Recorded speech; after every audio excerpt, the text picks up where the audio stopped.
Hi, I'm Don from dondroneson. The eagerly awaited DJI Mini 3 Pro is here. Well, maybe not quite here, but at least it's announced. And it will soon be darkening our skies since everyone and their brother appears to be buying one, including me. Let's make sure we all understand exactly which Canadian drone regulations apply to the Mini 3, which ones don't, answer some common questions, and provide some practical guidelines for safe and happy droning. Let's get into it.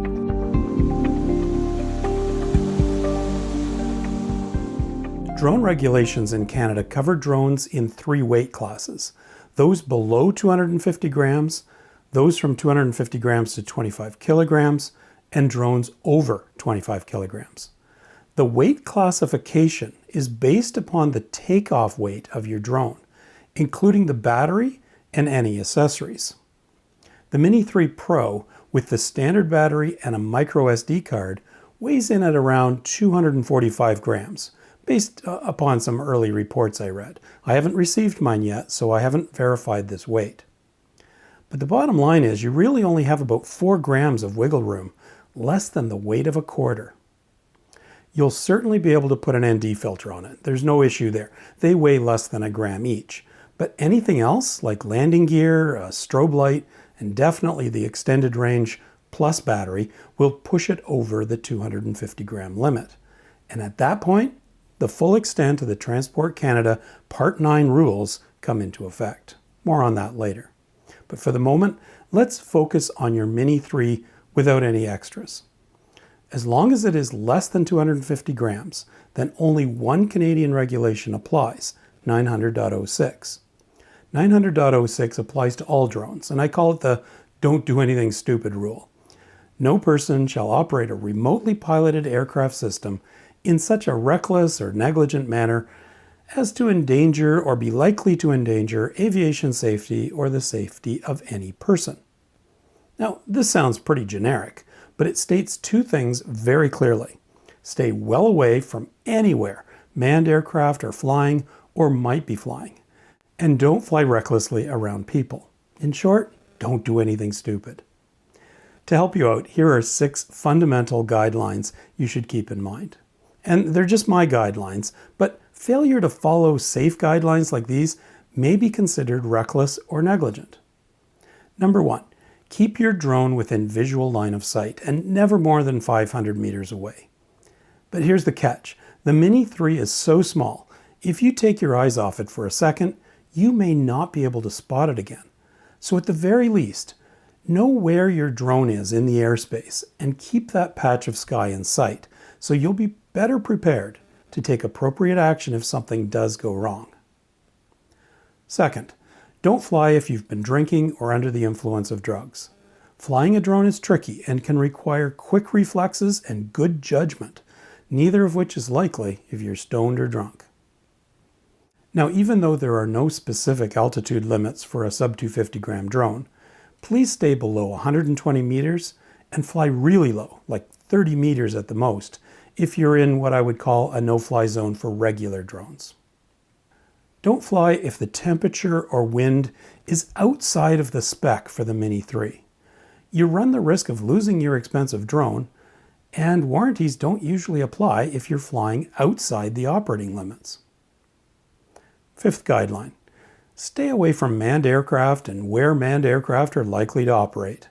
Airports, heliports, around hospitals, forest fires, and emergency areas. Finally, don't fly near or over people, especially crowds of people. If you're zooming right over people's heads, somebody could easily get hurt. With those guidelines in mind, let's get into some very specific questions. And let's start with, do I need to register my Mini 3? No, you don't. But if you fly with the extended range plus battery, you are suddenly doing what is called a basic operation, and you do need to register your drone. Registration is super easy and costs only $5. Otherwise, you could be facing a $1,000 fine. By the way, if you do register your Mini 3, you won't find it on the list of drones on the drone management portal. So simply choose the drone was built using either a kit, off the shelf, or custom built parts, and just carry on from there. I have a video explaining how to register your drone. There's a link in the description. The good news, by the way, is that if you do register your Mini 3 and then fly with the regular lighter battery, you'll be considered a sub 250 gram drone again. Thankfully, Transport Canada has recently backed down from their original position that you had to go and deregister your drone if you dropped back down below 250. Now it is automatically considered not registered when you're under 250 grams, and your registration is back in effect when you fly with the heavier extended battery or perhaps some other accessories. This is a sensible update that they announced just in the March 2022 AIM document. But do I need to get a drone pilot certificate? Exactly the same story. As long as your drone is under 250 grams, you do not need to be certified. You can fly without any drone pilot certification. But once again, if you're flying with the heavier drone, you will need at least a basic pilot certificate. This is fairly easy to attain. It's an online multiple choice exam that costs $10 per attempt. I have a number of videos I consider crucial for you to watch, but at least watch my study guide video. There's a link in the description below. But I looked on the Transport Canada drone safety page and I see all sorts of rules about basic and advanced operations. If I'm flying a Mini 3, which one am I? Answer: neither one. Basic or advanced operations apply only to drones weighing 250 grams or more. And if you're flying with the Plus battery, bringing you over 250 grams, you can fly only basic operations because the Mini 3 is not approved for advanced operations, at least at the time of this video. So even if you have your advanced drone pilot certificate, you cannot fly a Mini 3 in heavy mode in controlled airspace or closer than 30 meters from bystanders. Okay, but how far do I have to stay away from airports? Well, this gets tricky because there is no precise answer. That said, be sensible and stay well away from manned aircraft and where manned aircraft are likely to operate. Stay away from the ends of airport runways. Stay well clear of heliports. And keep in mind that most hospitals have heliports, so stay away from hospitals. And if you're flying near lakes or harbors, stay away from any seaplanes that might be operating in the vicinity. But okay, I admit I didn't really answer the question, did I? So here's some more practical guidelines. Check the Drone Pilot Canada app or the drone site selection tool. They both offer sub 250 gram drone map modes, so you can easily check your location for proximity to airports. Stay out of the red zones and fly with caution in yellow zones. Very simple. And my further guidance is to stay low in those yellow zones. If you stay below 30 meters or 100 feet above ground level, you are very unlikely to encounter manned aircraft. Next question. Can I fly my Mini 3 in controlled airspace, like Class C airspace? Yes, you can, technically, but controlled airspace is where manned aircraft hang out when preparing to land or having just taken off from major airports. So air traffic is likely to exist, and so you need to be extra careful. And controlled airspace like Class C, D, or E starts right at the ground level. In fact, most major cities are almost completely covered in controlled airspace from the ground up. Now, if you're new to aviation or drones, all this jargon like controlled airspace can be bewildering and surprising. Make your life simple and always check either the Drone Pilot Canada app or the drone site selection tool to determine if you're in controlled airspace. And stay below 30 meters above the ground level if you are. Now, if you're doing real estate shots with your Mini 3, 30 meters is perfectly fine to get a great perspective on a property. So are there any true no-fly zones for sub 250 gram drones? Yes, there are, so listen carefully. There are over 100 places designated as Class F restricted zones across Canada, including Parliament Hill and Niagara Falls. Unless you have explicit permission, you cannot fly any drone in these areas. Class F restricted zones are shown in red in the Drone Pilot Canada app and the drone site selection tool and in the NavDrone app.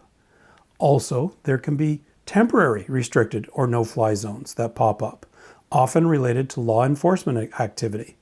They're raised by notices called NOTAMs and are shown in the Drone Pilot Canada app and the NavDrone app. Do not fly in these no-fly zones. Similarly, do not fly your Mini 3 anywhere near forest fires or any other emergency operation. There is a very good chance that water bombers or medevac helicopters could be flying in these areas, and you do not want to interfere with their crucial operations. And you cannot fly from or even over national parks without special permission. And this might seem strange, but the reason is that studies have shown that wild animals like deer and bear can be massively stressed by the high-pitched whining of a drone, even at long distances. So be kind and stay away from national parks.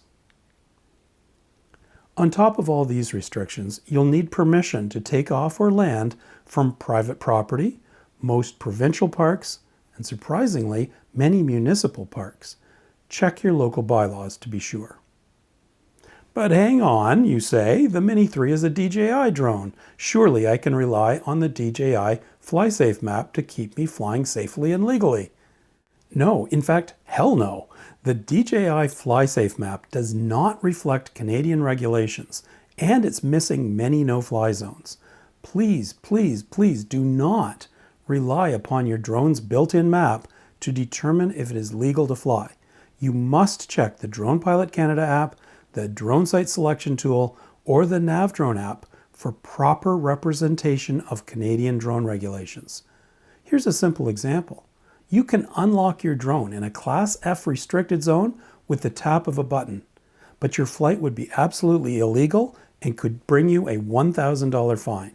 So consider any DJI restrictions as just warnings and check one of the tools I just mentioned before doing an unlock. Okay, can I fly over people with my Mini 3? Technically yes, because none of the regular drone rules apply if you're less than 250 grams. But please be careful. Don't fly recklessly by zooming around right over people's heads, and certainly avoid flying over crowds. I mentioned real estate videos earlier. Can I use my Mini 3 for commercial drone work like real estate shots?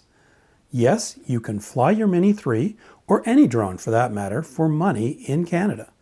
Unlike in the US, the Canadian drone regulations do not differentiate between commercial or recreational flights.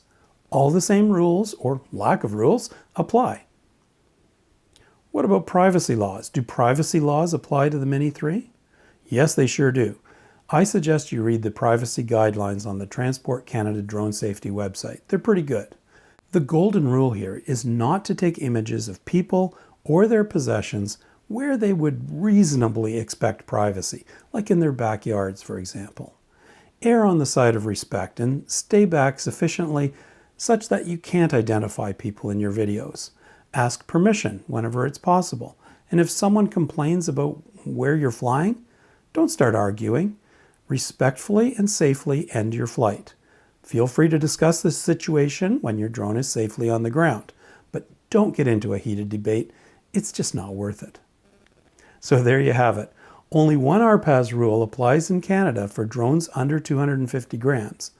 The don't do anything stupid rule. But there are plenty of other things to consider when you're flying your Mini 3 Pro, especially with the extended battery. I hope you found this video helpful in explaining the regulations and providing reasonable guidelines. Speaking of guidelines, please consider joining the Drone Pilot Association of Canada, representing recreational and light commercial drone pilots. It's absolutely free, and there's a link in the description below. Thanks for watching. Safe and happy flying.